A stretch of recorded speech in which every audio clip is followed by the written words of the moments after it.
আমাদের নামাজ নাই, আমাদের পর্দা নাই, আমাদের স্বামীর সেবা নাই, আমাদের রোজা নাই। রোজা আসলে যেন গ্যাস্ট্রিক বেড়ে যায়, এটা হচ্ছে বদমাইশি, গ্যাস আরো ভালো হয়ে যায়। রোজার মাসে যদি গ্যাস্ট্রিক হয়ে যায় জানতে হবে এটা বদমাইশ ছাড়া আর কিছু হতে পারে না। কেন? বেশি খাইলে পরে গ্যাস হয়, আর না খাইলে গ্যাস হয় না। এটা ভুল কথা। আমাদেরকে 5 ওয়াক্ত নামাজ পড়তেই হবে।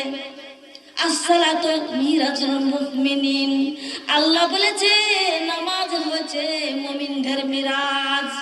নামাজ যারা পড়ে আমার সঙ্গে তারা সাক্ষাৎ করে, আমার সঙ্গে তারা মিলন হয়, আমার সঙ্গে তারা দেখা করে। এই নামাজ যারা পড়ে না তার সঙ্গে আমার কোনো সাক্ষাৎ হয় না। আল্লাহ বলছেন আসসালাতু মিরাজুল মুমিনিন, আমার নবীকে আমি 7 আসমান 7 জমিন 7 আসমান পাড়ি দিয়ে, আমি জমিন থেকে 7 আসমান পাড়ি দিয়ে আমি রফরফে বুরাকে রফরফে করে আমার সুসম্মানিত নবীকে আমি আমার নবীর সঙ্গে দিদার করেছি। আমার নবী বলেছিল ওগো রব্বুল আলামিন, আমি আপনার সঙ্গে দিদার করতে পারলাম, আমি আপনার সঙ্গে কথা বলতে পারলাম, আমি আপনাকে দেখতে পাইলাম। আমার উম্মতিরা কি আপনার সঙ্গে দিদার করতে পারবে না? আপনাকে কি দেখতে পাবে না? আমার নবী যখন কান্নাকাটি শুরু করে দিলেন, আল্লাহ তখন বলল ও হাবিব চিন্তা করো না, আমি জানি তুমি উম্মতের পাগল, উম্মতের জন্য তুমি কাঁদবা, উম্মতের কথা তুমি বলবা।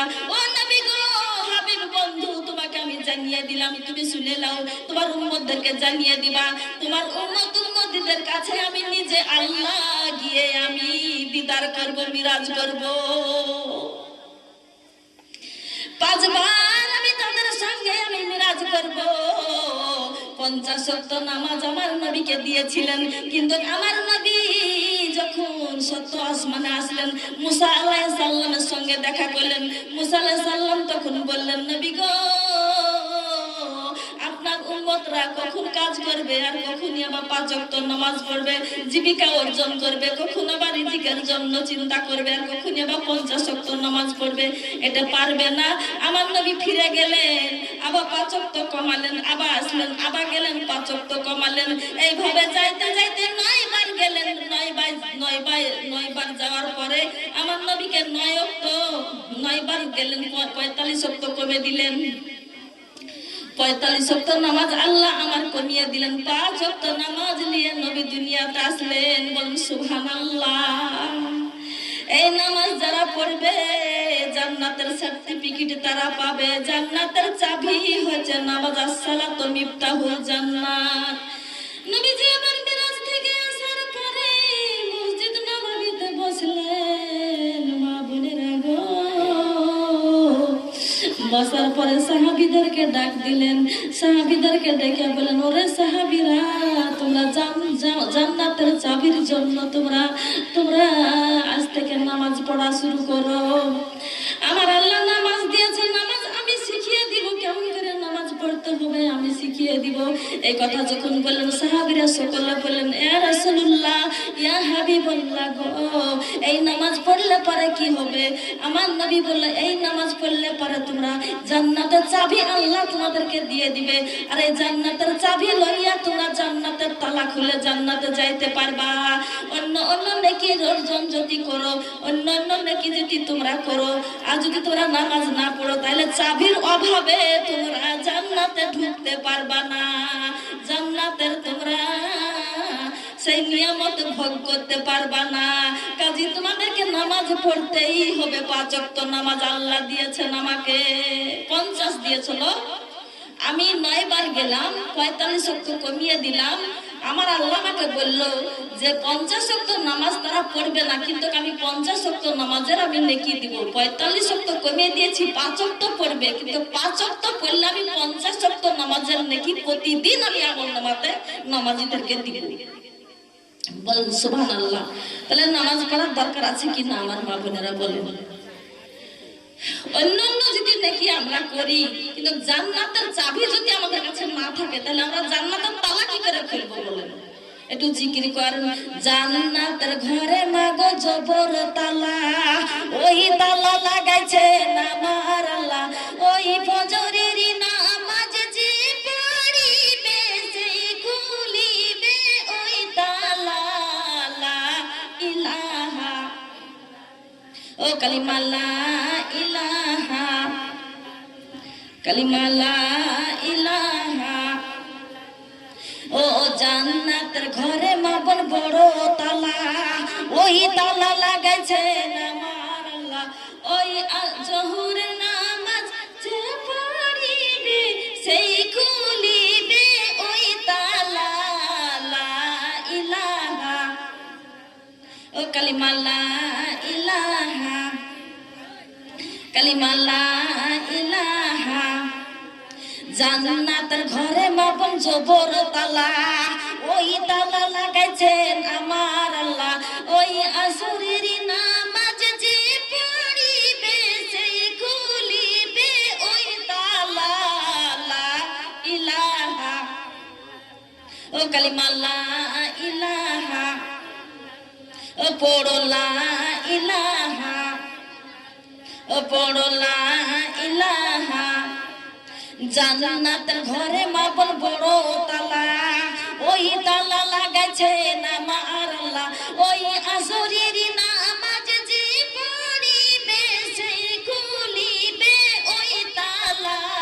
লা ইলাহা, ও কালিমা লা ইলাহা, কালিমা লা ইলাহা, ও কালিমা লা ইলাহা।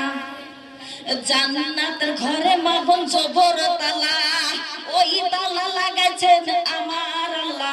ওই মগরিবের নামাজ যে পড়িবে সেই খুলিবে ওই তালা।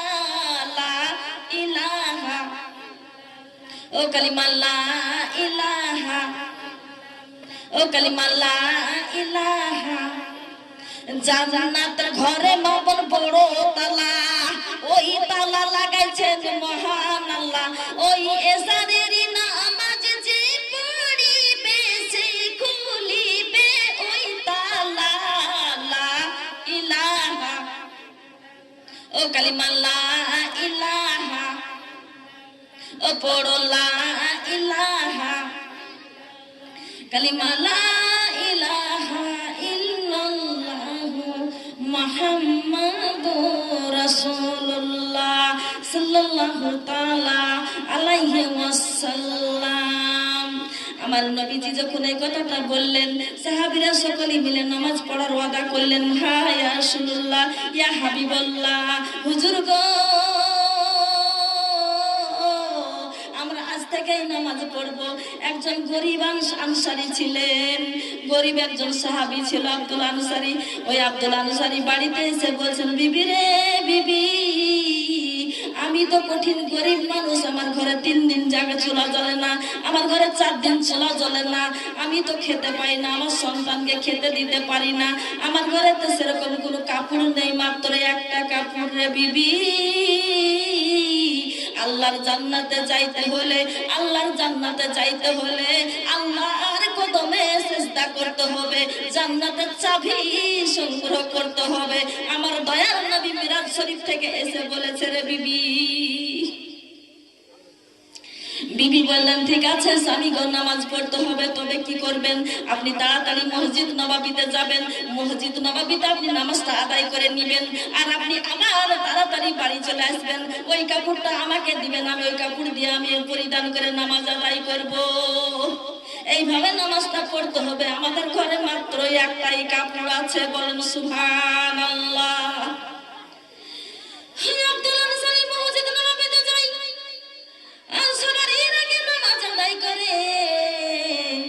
আবার দৌড়াইতে দৌড়াইতে বাড়ি চলে আসে। বিবিকে কাপড়টা খুলে দেয়, নিজে একটা গর্ত খুঁড়েছে ঘরের মধ্যে, ওই গর্তের মধ্যে আব্দুল আনসারী বসে থাকে, ছোট্ট একটা কাপড় পরে বসে থাকে, সব জিনিস ঢাকা হয় না, মাত্র ছোট্ট একটা কাপড় পরে থাকে, হাঁটু পর্যন্ত ভালো ঢাকা হয় না। কিন্তু বিবি যখন নামাজ শেষ করে ফেলে, বিবি তখন গদ্যতে বসে, তখন উনি নামাজ পড়তে যায় মসজিদ নববীতে। এইভাবে তারা নামাজ চালাইতে থাকে। কিন্তু সাহাবীরা সেটা বুঝতে পারে না। সাহাবীরা সমালোচনা করা শুরু করে দিলেন, কি ব্যাপার, আমার নবী জাহান্নামের ওয়াজ করে, আমার নবী জান্নাতের ওয়াজ করে, আমার নবী কত রকম আল্লাহর নিয়ামতের কথা আমাদেরকে বলে, আমরা শুনি। আব্দুল আনসারী কেন থাকে না? আব্দুল আনসারী আসে আর নামাজটা তাড়াতাড়ি পড়ে ধরে কেন বাড়ি চলে যায়? ব্যাপারটা কি বুঝতে পারা যায় না। আমার নবী যখন শুনতে পেলেন, আমার নবী তখন বলে দিলেন, ওরে সাহাবীরা রে, পরে সমালোচনা করা যাবে না। ওই আব্দুল আনসারী কেন বা ধরে আসে, নামাজ পড়ে, আবার নামাজের শেষ হওয়ার পরে তাড়াতাড়ি কেন বাড়ি চলে যায়? এটাই আমি মুহাম্মদ রাসূলুল্লাহ সাল্লাল্লাহু তাআলা আলাইহি সাল্লাম নিজে খবর নিব। খবরদার জনে সমালোচনা করবা না। এটা যখন বললেন, আমার নবী সত্যি সত্যি নিজে এই আব্দুল আনসারীর বাড়িতে চলে আসলেন। আব্দুল আনসারীর বাড়িতে চলে আসলেন। আব্দুল আনসারীর বাড়িতে চলে আসলেন। আসার পরে ঠক ঠক আছে।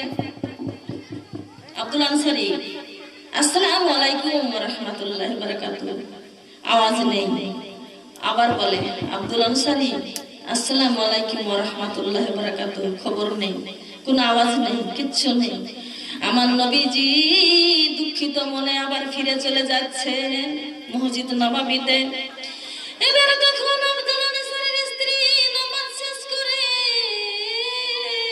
স্বামীকে বলে, স্বামী গো, আমাদের দুয়ারে রাহমাতাল লিল আলামিন এসে একবার না, দুবার না, তিনবার সালাম দিয়েছে। আমি তো গর্তের মধ্যে, আপনি বসে আছেন, ছোট্ট একটা কাপড়, আপনি কোন রকম আপনার ইজ্জতটা ঢেকে বসে আছেন, আর আমি তো নামাজরত। আমার নবীকে সালাম দেওয়া হলো না, আল্লাহর হাবিব আল্লাহর বন্ধুকে সালাম দেওয়া হলো না। যাকে সৃষ্টি না করলে সারা পৃথিবী আল্লাহ সৃষ্টি করতেন না।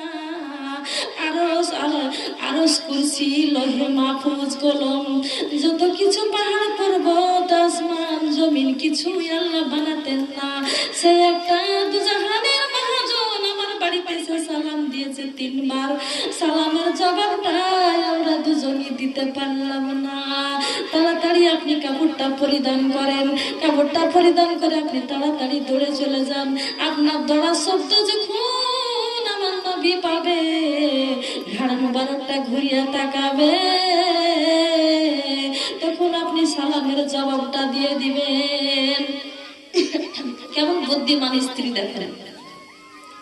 এবার ওই কাপড়টা পরিধান করলেন আব্দুল আনসারী। বিবিকে বললো, বিবি তুমি গর্তই বসে যাও, ঘরের মধ্যে গর্ত খোঁড়া আছে, বসে যাও। এবার তখনই আব্দুল আনসারী দৌড়ছে। দৌড়ার একটা শব্দ পেয়ে আমার নবীজি রাহমাতাল লিল আলামিন ঘাড় মুবারকটা ঘুরিয়ে তাকাইছে। তখন এবার আব্দুল আনসারী তখন বলছে, ওয়া আলাইকুম আসসালাম ওয়া রাহমাতুল্লাহি ওয়া বারাকাতুহু।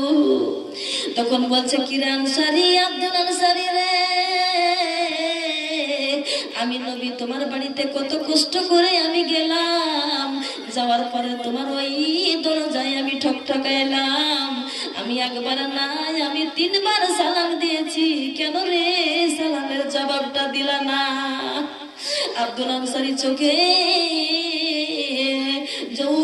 মানে অবঝরলে চোখের পানি গুলা ঝরছে। চোখের পানি ঝরতে ঝরতে বলছে, ইয়া রাসূলুল্লাহ, ইয়া হাবিবাল্লাহ গো, আপনি ক্ষমা করে দেন নবী গো, আমি এমনই গরিব মানুষ, আমার ঘরে 3 দিন 4 দিন করে কোনো খাবার থাকে না গো নবী, আমার ঘরে কাপড় নেই গো নবী, আমি এমন একটা গরিব মানুষ গো নবী, আমি একটা কাপড় পরে আমি মসজিদে নামাজ পড়তে যাই, ওই নামাজ পড়া শেষ হলে আমি বাড়ি আসি, এসে আমি সেই কাপড়টা বিবিকে খুলে দিই, বিবি আমার নামাজ পড়ে, আমি গর্ততে বসে থাকি, আমার ঘরে একটাই কাপড় গো, ইয়া রাসূলুল্লাহ, ইয়া হাবিবাল্লাহ। নবী গো, কোনদিন আগত নামাজ আমরা কাজা করি না, চায় আপনার ওয়াজ শুনবো, আপনার নসিহত শুনবো, আপনার সুন্দর জাহান্নামের কথাগুলো শুনবো, জান্নাতের নিয়ামতের কথা শুনবো, কিন্তু আমার নসিবে হয় না। আমার বিবি আমাকে বলে দেয়, স্বামী গো টাইমে নামাজ পড়তে হবে গো স্বামী, একটাই কাপড় গো স্বামী, আপনি তাড়াতাড়ি নামাজ পড়ে চলে যদি না আসেন আমার নামাজটা আখরি হয়ে যাবে, দেরি হয়ে যাবে, কাজী আমি নামাজটা পড়বো, এই কারণে আপনাকে বলছি তাড়াতাড়ি চলে আসবেন। তাই আমি তাড়াতাড়ি চলে এসেছি, এসে আমার বিবিকে কাপড়টা খুলে দিয়েছি। আমার বিবি নামাজরত ছিল, আমি একটা ছোট কাপড় পরে আমি কোনো রকম আমার ইজ্জতটা ঢেকে আমি বসেছিলাম। আমার হাঁটু ঢাকা ছিল না, আমার শরীর ঢাকা ছিল না। আমি আল্লাহর হাবিবকে কেমন করে সালামের জবাব দিব, আমার গায়ে কোনো পোশাক ছিল না। আমার নবী বললে চলো দিনী গত্তটা কিরকম দেখি, কিরকম প্রসারিত আছে গত্তটা দেখি। এবার গত্তর মধ্যে এসে দেখতে পাচ্ছেন আমার নবী, মানুষ আছে না পুরুষ আছে, নারী আছে না পুরুষ আছে, কোনো মানুষ দেখতে পাওয়া যাচ্ছে না, এমন অন্ধকার গত্তটা করেছে। তখন আমার নবী বলল, রে আনসারী আয়, আয় রে আনসারী আমার কাছে আয়। আমি নবী বলে দিলাম, এত কষ্ট করে নামাজ পড়ো তোমরা, আমি তোমাদেরকে আমি নবী নিজে জান্নাতে লয়ে যাব। তোমাদের জান্নাতের চাবি সংগ্রহ হয়ে গিয়েছে, আল্লাহ তোমাদের উপর বেকুট খুশি। এত কষ্ট করে নামাজ পড়ো রে, একটাই তোমার ঘরে কাপড়। ওগো মা বোনেরা, সুখে বুঝাই কাপড় আছে, আমরা নামাজ পড়ি না, ঠিক না বেঠি? নামাজে কে বলো না কাজ আছে, কাজে কে বলো আমার নামাজ আছে। নামাজে কে বলো না আমার কাজ আছে, কাজে কে বলো আমার নামাজ আছে। ফজর কাটে ঘুমের ঘরে, জোহর কাটে মাঝে মাঝে, আসর কাটে লোকের গীবত করিতে, মগরিবি মাঝে মাঝে। এশার সময় হয়ে এলে থাকো মিছে দুনিয়ার পিছে, এশার সময় হয়ে এলে থাকো মিছে তুমি দুনিয়ার পিছে। নামাজকে বলো না কাজ আছে, কাজকে বলো আমার নামাজ আছে। এ নামাজ বিহীন পরপারে কি জবাবে দিবে তুমি প্রভুর কাছে? প্রভুর হুকুম মানো রে ভাই, তুমি থাকো যেথায়, সময় গেলে পাবে না ফিরে, মরণ তোমায় লইবে ঘিরে, মরণ তোমার অতি কাছে, মরণকে তুমি স্মরণ রাখো। নামাজকে বলো না কাজ আছে, তোমার কাজকে বলো আমার নামাজ আছে। নামাজ বিহীন পরপারে কি জবাবে দিবে তুমি প্রভুর কাছে? প্রভুর হুকুম মানো গো মা, তুমি থাকো যেথায়, সময় গেলে পাবে না ফিরে, মরণ তোমায় লইবে ঘিরে, মরণ তোমার অতি কাছে, জেনে রাখো তুমি সকল সময়ে। সুবহানাল্লাহ বলেন। আব্দুল আনসারী আমার নবীর হাত ধরে অঝরনে কাঁদতে থাকে, অঝরনে কাঁদতে থাকে, বলে তুমি বেটা তো কাঁদো কেন? আমি নবীজি, আমি রাহমাতাল লিল আলামিন, আমি দয়ার নবী মুস্তাফা সাল্লাল্লাহু আলাইহি সাল্লাম, আমি তোমাকে না লয়ে জান্নাতে যাব না রে আনসারী। আনসারী পিছে পিছে হাঁটে, আমার নবী আগে আগে হাঁটে গো মা বোনেরা আমার, আপনার কিনা আগে আগে হাঁটে নবীজি আর পেছে পেছে হাঁটে আনসারী। দেখতে পাচ্ছে আমার নবী জানে, শুনতে পাচ্ছেন দুটো সন্তান জানে চিৎকার করে করে কাঁদছে, একটা খাজুর গাছে বান্ধা আছে। আমার নবী তখন বলেন, বেটা রে তোমরা কাঁদো কেন? ও বাচ্চা তোমরা কাঁদো কেন? আর তোমাদের এই হাল কে করেছে? তোমাদেরকে খাজুর গাছের সঙ্গে কে কইছে এইভাবে বেঁধে রেখেছে? এত মরুভূমি তাতা বালুতে তোমাদেরকে কে এরকম করে শাস্তি দিয়ে রেখেছে? ওই ছেলে দুটা তখন বলছে, ওগো দয়ার নবী মায়ার নবী, কত মানুষ এমন দিয়ে যায়, আমাদের খবর কেউ লয় না, কেউ জিজ্ঞাসা করে না গো নবী। আমরা হচ্ছে আব্দুল আনসারী দুটো ছেলে, আমার মা 4 দিন থেকে কিচ্ছু আমাদেরকে খেতে দিতে পারে নাই, ঘরে কোনো খাবার নেই। এই কারণে এই গাছটাকে আমরা দেখেছিলাম খাজুর আছে, আমরা একটা পাথর মেরে 2টে খাজুর পেড়ে 2 ভাইয়ে খেয়েছি, সেই কারণে ইহুদি আমাদেরকে বেঁধে রেখেছে। পাশাতে কলিজা ফেটে যায়, আমাদের আব্বা জানো আমাদেরকে ছাড়ানোর কোনো রকম সাহস পাই না। নবী গো মরে যাব, জীবন চলে যাবে, আর বেশি ফুল মনে হয় বাঁচবো না, আমাদের প্রাণ চলে যায়, মাত্র 2টে খাজুর খেয়েছি, এই অন্যায় আমাদেরকে এই গাছের সঙ্গে কষে বেঁধে রেখেছে গাছের মালিক। এবার আমার নবী ওয়াজনে কানতে কানতে চক্ষু চক্ষু মুবারকের পানি জমিনে ফেলতে ফেলতে আমার নবী মসজিদ নববীতে যে কাঁদছেন, আমার নবী কান্দে রে। সাহাবীরা শুনতে পেয়েছেন আমার নবী কাঁদছেন। ওমর ফারুক বলছেন, আজকে আমার নবীকে দুঃখ দিয়েছে, আজ আমার কে নবীকে দুঃখ দিয়েছে, কে আমার নবীকে কষ্ট দিয়েছে, আমার তারওয়াল থেকে বাঁচতে পারবে না, আমি তার গর্দন থেকে আমি মাথা আলাদা করে দিব, কে আমার নবীকে কষ্ট দিয়েছে। আমার নবী তখন ডাক দিয়ে বলছে, ওমর রে ওমর, আজ তোমার তরবারি দিয়ে তুমি আমার চোখের পানি মুছতে পারবা না, আমাকে কেউ দুঃখ দেয়নি রে ওমর, তুমি বসো। ইতি সময়ে ছুটতে ছুটতে আবু বকর সিদ্দিক রাদিয়াল্লাহু আনহু আসছেন, বলছে ইয়া রাসূলুল্লাহ, ইয়া হাবিবাল্লাহ, আমি যে ওই গারেশ্বর পাহাড়ে আমি 3 বার সাপের দংশ নাই, আমি শব্দ করি নাই গো নবী, আপনার ঘুমটা আমি ভাঙাই নাই, দরকার হলে আমি জীবন দিয়ে দিব, বলেন আপনি কিসের জন্য কাঁদছেন? আপনার চোখের পানি মোবারক আমি মুছতে চাই। আমার নবী তখন বলছে, তুমি আবু বকর, আজ আমার চোখের পানি তুমি বন্ধ করতে পারবা না, তোমার জীবন দিয়ে হলো আমার চোখের পানি আমার বন্ধ করতে তুমি পারবা না।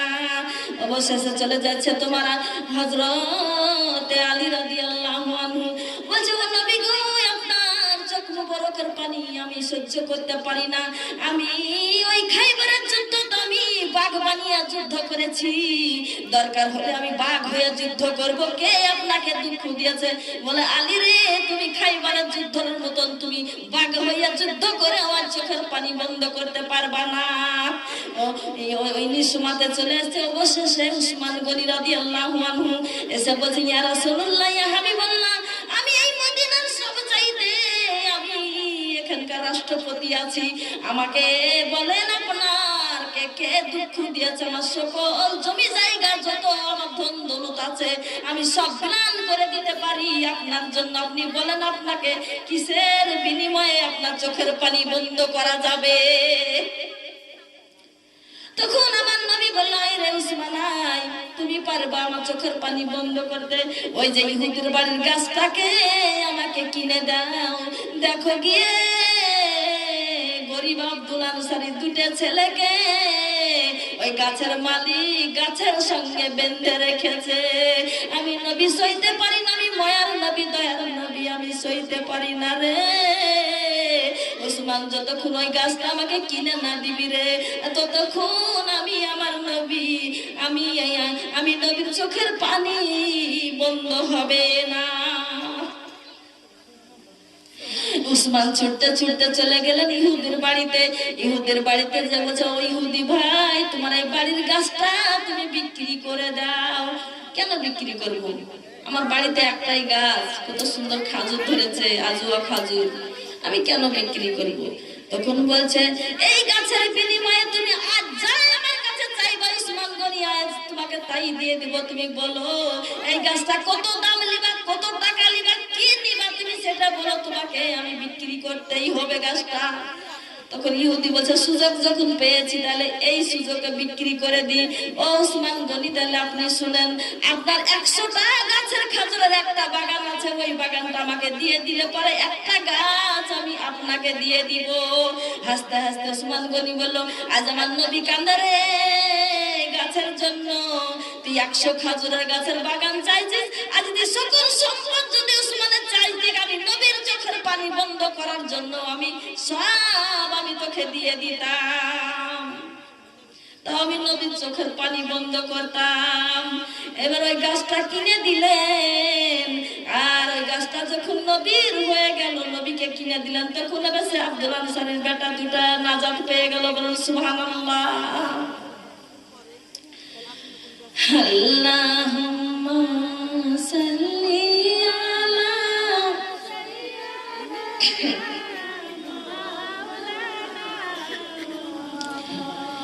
দিওয়ালা আলে সাইয়্যিদিনা মুহাম্মদ সাল্লাল্লাহু আলা মুহাম্মাদিন সাল্লাল্লাহু আলা মুহাম্মদ হরদম জবান से निकालो पाक नबी मोहम्मद, हरदम जबान से निकालो साफियाना मोहम्मद सल्लल्लाहु ताला अलैहि वसल्लम। ফেরাউনের একটা কথা মনে পড়ে গেল, শুনেন।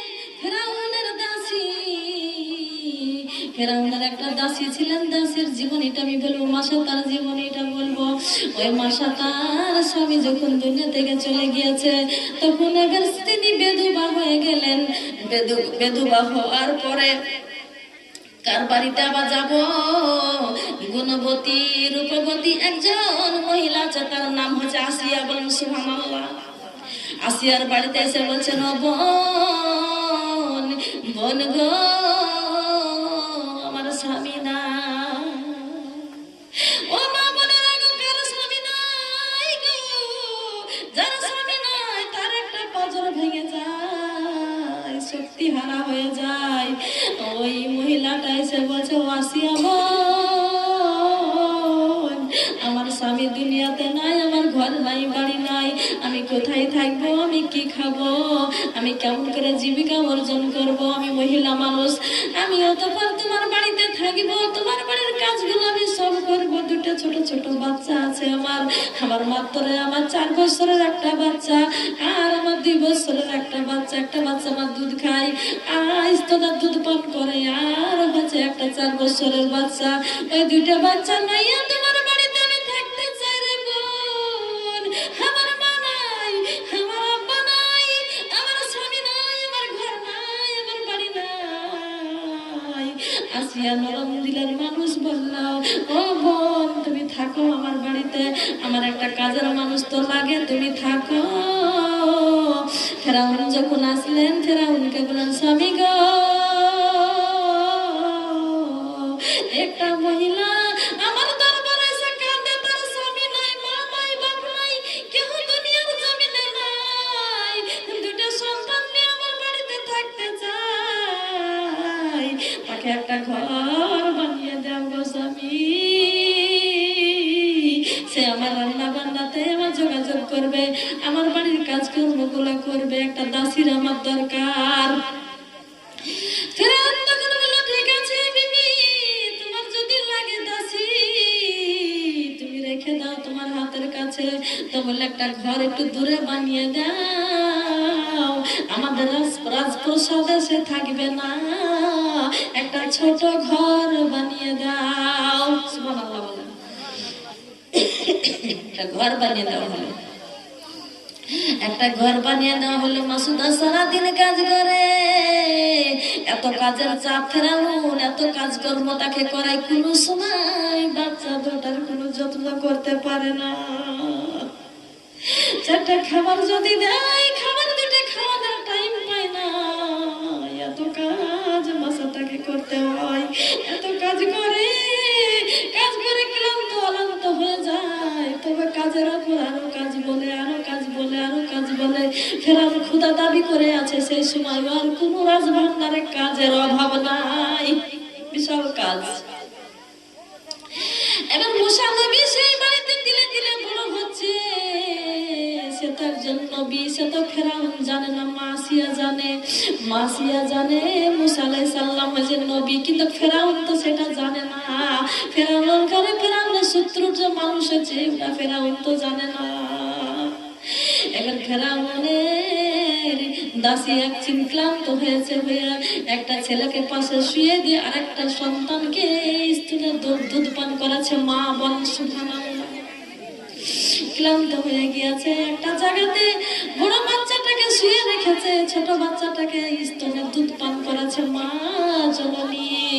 এবারে তখন বলছে মুসা নবী তখন বলছে চাঁদ পেয়েছি, একটু মাসুদাকে বুঝিয়ে দিই। সুবহানাল্লাহ সুবহানাল্লাহ। আইরে মুমিন, মুসা নবী বলছে আইরে মুমিন সবাই মিলে নামাজ পড়িতে।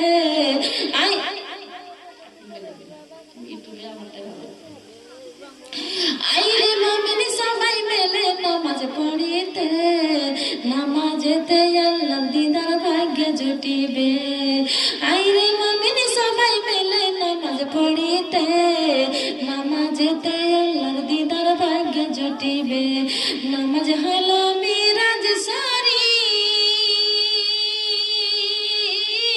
নামাজিরা নাই যে গরিব। বলেন সুবহানাল্লাহ। ওরে নামাজ হলো মিরাজ শরীফ, নামাজিরা নাই যে গরিব। জান্নাতের চাবি পাবে বলছে রাসূলে, জান্নাতের চাবি পাবে বলছে রাসূলে। আইরে মুমিন সবাই মিলে নামাজ পড়িতে, নামাজেতে আল্লাহর দিদার ভাগ্য জুটিবে। নামাজিরা আল্লাহর মেহমান,